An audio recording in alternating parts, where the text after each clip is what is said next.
One of the key terms of the Treaty of Versailles was the creation of the League of Nations. Today, we'll look at first, the background to the League of Nations, second, the aim of the League, third, the power of the League of Nations, fourth, the membership of the League, and finally, the structure of the League. By the end of this video, you should understand what the League of Nations was trying to do, how it worked, and why there were serious weaknesses built into it from the start. The League of Nations was set up in January 1920 after the First World War. It was created as part of the peace settlement after the war and was a result of the Treaty of Versailles. One of the main supporters of the League was the American President Woodrow Wilson. Wilson believed that the world needed a new organisation that would allow countries to work together peacefully rather than solve problems through war. The basic idea was simple. If countries talked to each other, cooperated with each other, and acted together against aggression, then future wars could be prevented.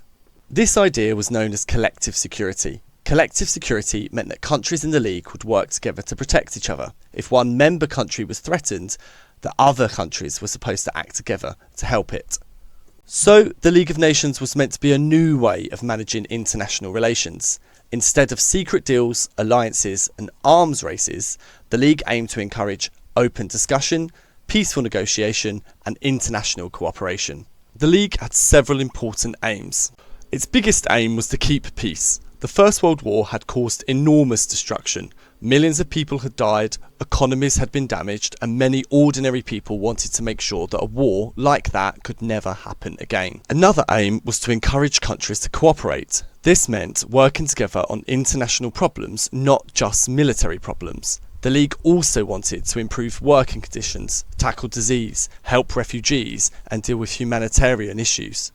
This is why the League created several agencies and committees. These included the Health Organisation, the International Labour Organisation, the Slavery Commission, the Commission for Refugees, and the Permanent Mandates Commission, which dealt with former German colonies.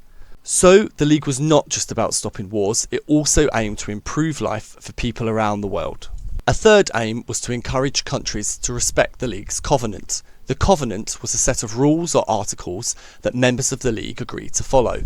There were 26 articles in total, and they encouraged members to keep the peace, cooperate in trade, and improve working and living conditions. Article 10 was especially important because it says that members should act together to help any other member that was threatened. Again, this was the idea of collective security. So, if one country was threatened with war, all other member countries of the League should respond to that threat. The League had several methods it could use to settle disputes. The first was a hearing by an impartial country. This meant that the League of Nations could listen to both sides of a dispute and help them find a peaceful solution. The second was a ruling by the Permanent Court of International Justice. This was a court based at The Hague in the Netherlands. It was designed to settle international disputes peacefully. The third was an inquiry by the Council of the League of Nations. The Council could investigate problems and recommend what action should be taken. If these methods did not work, the League had three main courses of action. First, it could use moral persuasion. This meant putting pressure on an aggressive country by turning world opinion against it. In other words, the League could publicly criticise a country and try to shame it into backing down.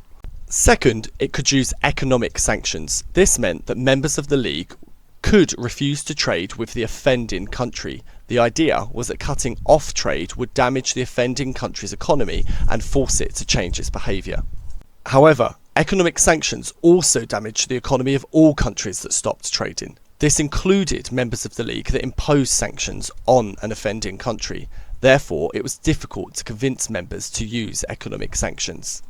Third, in theory, the League could use military force. Member countries could join their armed forces together and act against an aggressive country. However, this was a major weakness. The League did not have its own army. It relied on member countries to provide soldiers, ships, and weapons.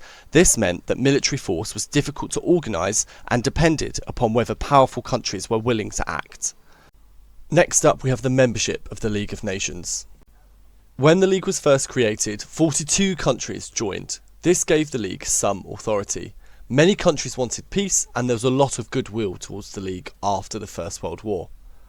By the 1930s, the League had grown to 59 members. However, there were serious problems with its membership from the beginning.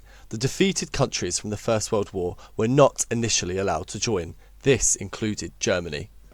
This was a problem because Germany was one of the most important countries in Europe. If the League was meant to preserve peace, excluding Germany made it look less like a fair international organisation and more like a club for the victorious countries. Germany was eventually allowed to join in 1926, but later left in 1933 once Hitler came to power.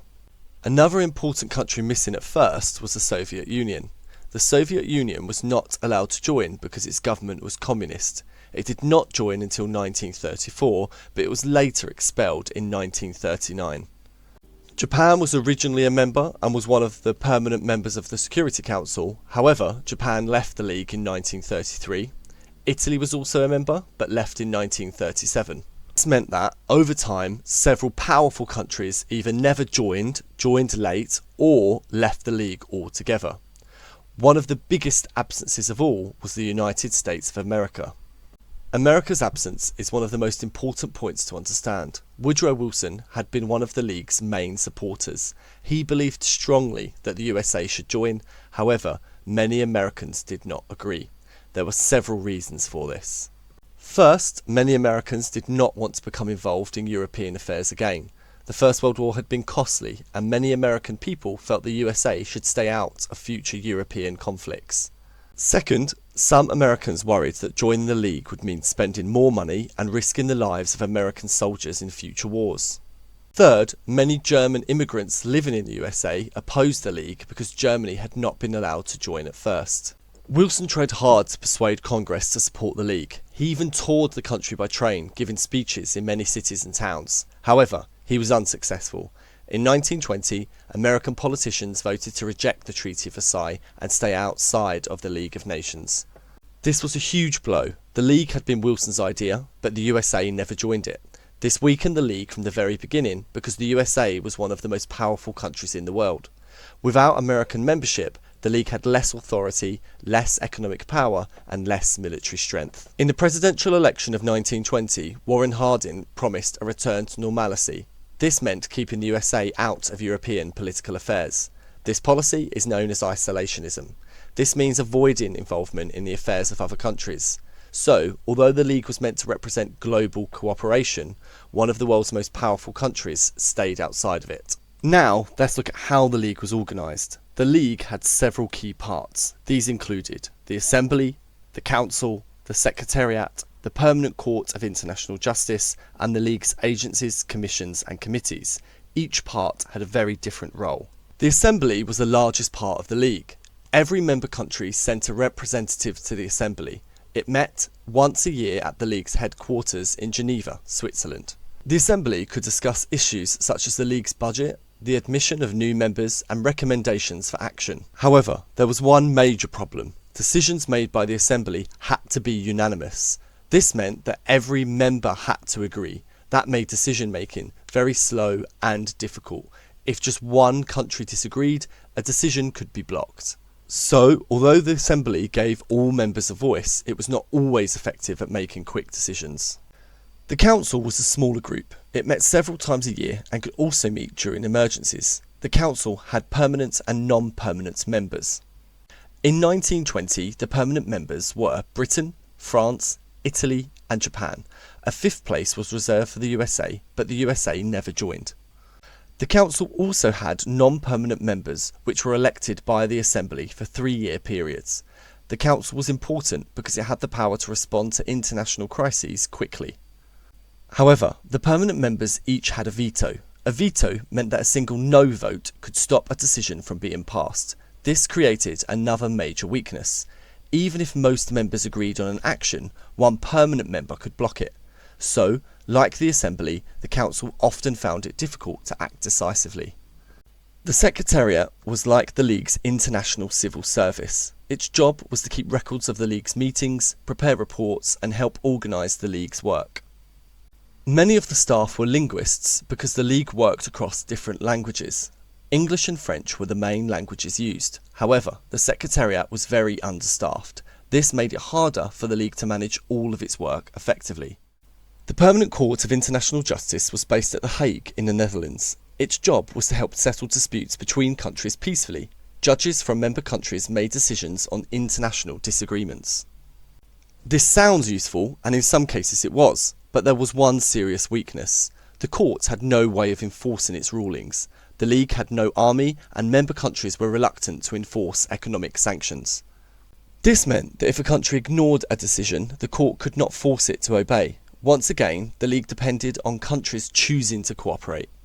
The League also had agencies, commissions and committees that dealt with specific problems. Some commissions dealt with political and territorial issues such as Danzig, disarmament, mandates, reparations and the Tsar.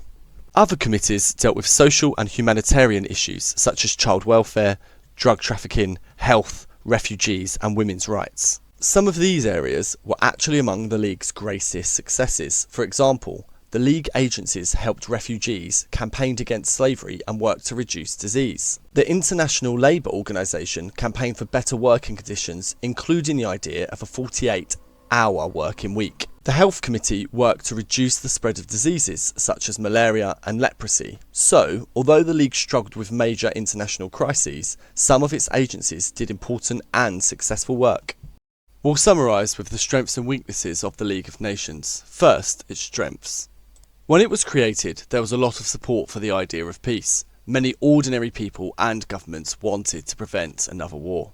Second, many leading nations joined the League, including Britain, France, Italy and Japan. Third, the League had the authority of the Treaty of Versailles behind it. Every member had signed the covenant and agreed to its principles. Fourth, communication and technology were improving in the 1920s. Developments such as international air travel and the telephone made it easier for countries to work together when problems arose. However, the League of Nations also had serious weaknesses. The first weakness was that it relied heavily on goodwill and persuasion. It had very little real power of its own. It had no permanent army, which meant it relied on member countries to provide military force if needed. The second weakness was that important countries were missing. The USA never joined, Germany was not allowed to join at first, the Soviet Union joined late, Japan, Germany and Italy all left during the 1930s. This weakened the League's authority and made it harder for it to deal with aggressive dictatorships. The third weakness was that decision making was slow. The Assembly had to make unanimous decisions and the Council's permanent members had a veto. This meant that the League could find it very difficult to act quickly in a crisis. The fourth weakness was that countries still made their own treaties and alliances outside of the League. As one example, the Locarno Treaty in 1925 was seen by some as steps towards peace, but they also showed that countries were still relying on agreements outside of the League. This undermined the League's principle of collective security.